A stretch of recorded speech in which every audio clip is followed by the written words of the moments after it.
फर्श की कराह। मालती बाई ने घर का दरवाजा खोलकर अंदर कदम रखा। चप्पलें उन्होंने शू रैक में करीने से रखी। हॉल में कोने में रखी डाइनिंग टेबल पर हाथ की पर्स रखी और पंखा चलाकर उश करती हुई सोफे पर टिक गई। मालती बाई प्राथमिक विद्यालय में मुख्याध्यापिका थी। दिन भर बच्चों का शोरगुल, शिक्षकों, बच्चों और अभिभावकों की शिकायतें, एक ना दो न जाने कितनी उलझने। उनका तो जी ही मेटाकुटी को आ जाता था। सोचती, काश जल्दी घर पहुंचूं और पंखे के नीचे चैन से बैठूं। जरा सा भी शोर उन्हें अखरता। आंखें बंद करके वे शांत बैठी रही। कितना सुकून सुकून लग रहा था। तभी घंटी बजी। टर टर टर टर। एक बार नहीं, पूरे 4 बार। उन्होंने पहचान लिया, ये तो उनकी दांग गोबा है। और कौन? दांग गोबा यानी उनकी लाडली बिटिया सुमित्रा, एकलौती संतान तो जरा ज्यादा ही लाड़ प्यार में पली। वे अनुशासन सिखाने की कोशिश करती तो पिता को अच्छा नहीं लगता। झुंझलाती हुई वे उठी और दरवाजा खोला, वरना इस घंटी का टर टर बंद होता ही नहीं। सुमी तो जैसे तूफान बनकर अंदर घुसी। कंधे से किताबों कापियों से भरा बैग मेज पर फेंका और सीधा मालती बाई के गले में झूल गई। अरे रे, छोड़ छोड़, इतना प्यार क्या उमड़ आया? मम्मा, मम्मा, ओ माय स्वीट मम्मा। हाँ हाँ, समझ गई, ज्यादा लाड़ प्यार नहीं। बोल मम्मा, प्लीज एक मस्त कॉफी बना दो ना। बनाओगी? अरे, मैं अभी अभी स्कूल से आई हूँ, जरा 5 मिनट बैठने देगी? फिर बनाती हूँ। थैंक यू मम्मा, मैं अभी फ्रेश होकर आती हूँ 5 मिनट में। मुझे तुरंत डांस क्लास जाना है। ये लड़की कब बड़ी होगी? 2-4 साल में शादी की उम्र हो जाएगी। आगे क्या होगा इसका? मालती बाई के मन में चिंता उठी, पर यह बात करने का समय नहीं था। उन्हें भी तो कॉफी चाहिए था। उन्होंने मुंह पर पानी के छींटे मारे, पोंछा और गैस पर कॉफी चढ़ा दी। थोड़ी ज्यादा ही, क्योंकि सुमी जाती तो माधवराव के घर आने का समय हो ही जाता। कॉफी की केतली भरकर वे सुमी का इंतजार करने लगी। सुमी आई तो आकर सीधे कुर्सी जोर से खींचकर बैठ गई। फर फर। अरे सुमी, कितनी जोर से खींचती हो कुर्सी? उठाकर नहीं रख सकती? ये कैसा धड़ाधड़पन है? चीजें जरा संभाल कर इस्तेमाल करनी चाहिए। मॉम, बस बस, अब तुम्हारा स्कूल मत शुरू करो। सुमी हंसते हुए बोली। कॉफी गटागट पी और जितनी तेज आई उतनी ही तेजी से निकल भी गई। मालती बाई बस मुंह खोले उसे देखती रह गई। जाते समय भी कुर्सी का फर। उन्होंने सोचा, सब अच्छा है, पति पत्नी की अच्छी नौकरी है, सुखी परिवार है, सुमी लाडली है, मगर बदतमीज नहीं। बस इस उम्र में थोड़ी चंचल हो गई है, संभालना पड़ेगा। माधवराव आएंगे तो कहेगी, अब बेटे के लाड़ काफी हुए, उसे व्यवहार सिखाओ। बढ़ती उम्र के बच्चे। बस दिल में चिंता सोचते सोचते कॉफी के घूंट भरते हुए उन्होंने आंखें बंद की। कॉफी का स्वाद जुबान पर घुलना उन्हें बहुत अच्छा लगता था। तभी किसी के करहाने की आवाज सुनाई। कौन? कौन करहा रहा है? चौंक कर उन्होंने इधर उधर देखा, कोई ही नहीं। तो फिर ये आवाज किसकी? शायद भ्रम हुआ हो।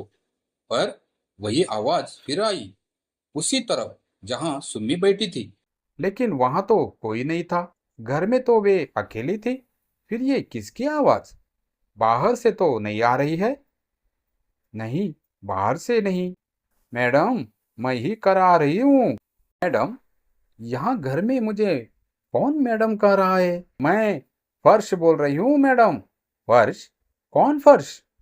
मैडम, अरे फर्श यानी ये आपकी हॉल की जमीन की फर्श। क्या? हॉल की फर्श? मालती बाई को लगा कहीं वे पागल तो नहीं हो गई। नहीं मैडम, आप पागल नहीं हुई, सचमुच में मैं ही बोल रही हूँ। अरे भाई, फर्श कैसे बोलेगी? उसे क्या जान होती है? मैडम, निर्जीव चीजों में भी जान होती है, बस हम पहचान नहीं पाते। आपके मन में जब उदास विचार आए तो मुझे भी दुख हुआ। लगा अपना दुख कौन जानेगा मुझे, और दुख, कैसा दुख? अरे तेरा तो जलवा देखने लायक है। पता है इस हॉल की सजावट के लिए हमने कितनी महंगी, चमचमाती, रंगीन, चिकनी इंपोर्टेड टाइलें लगवाई है। ऊपर से तुझे कश्मीरी गलीचा उड़ाया है। उस पर मुलायम सोफा, शानदार फर्नीचर, सुंदर सुंदर सजावटी सामान, फूलदान। जिधर देखो तेरा तो शाही ठाठ है, फिर भी दुखी। सुख भी चुपता है ये तो जाना था, पर मैडम ये ऊपर ऊपर का वैभव देखने में अच्छा लगता है। मतलब आपको ये वैभव दिखता है, लेकिन मैं रोज जो मरती हूँ वो आपको नहीं दिखता।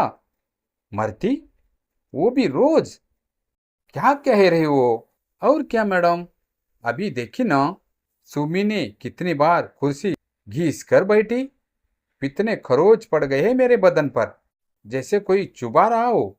रोज रोज आप लोग मुझे रौंदते हैं, वो अलग। फर्नीचर खिसकाते समय मेरा जी डर से कांप उठता है, कहीं चोट ना लग जाए। लेकिन किसी को इसकी परवाह नहीं है। सच में ये तो मेरे ध्यान में ही नहीं आया। नहीं ना? और एक बात बताऊं? और क्या? क्या दुख? मैडम जरा ऊपर देखिए, उस छत की तरफ। उसने क्या किया तुम्हें? मैडम मैं नीचे पड़ी पड़ी रोज उसे देखती हूँ। क्या ठाठ है उसका, सुंदर डिजाइन, हल्का नीला सफेद रंग, कानों में चमचमाते झूमर, घूमते पंखे, पीली सफेद रोशनी। और किसी की औकात है क्या उसके ऊपर पैर रखने की? रखोगे तो धड़ाम से नीचे गिरोगे। हाँ सही कह रही हो। तुम्हारा दुख मैंने समझा, पर उसका दुख समझा, मेरा नहीं। अब और कौन? मैं तू कौन? मैं ऊपर से बोल रहा हूँ। छत जी, छत जी। हाँ, हॉल का छत। अरे तू तो मजे में है, तुझे क्या दुख? अभी तो फर्श ने बताया तेरा कितना रौब है। मैडम आपको उम्र कैद वाले कैदी के बारे में पता है? हाँ, लेकिन उसका यहाँ क्या काम? मैं भी वही सजा भुगत रहा हूँ।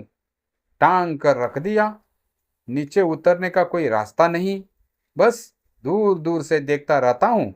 और ये उल्टा टंगा रहना, इसे कहते हैं चमगादड़ की जिंदगी। चमगादड़ की जिंदगी? कुछ भी मत बोलो। और नहीं तो क्या मैडम, रोज डर लगता है कहीं गिरकर चकनाचूर ना हो जाऊं। तभी घंटी बजी, टर टर। मालती बाई तंद्रा में थी। माधवराव ने अपने पास की चाबी से दरवाजा खोलकर प्रवेश किया। उन्होंने देखा मालती बाई आंखें बंद किए, छत की ओर मुंह किए कुर्सी पर बैठी है।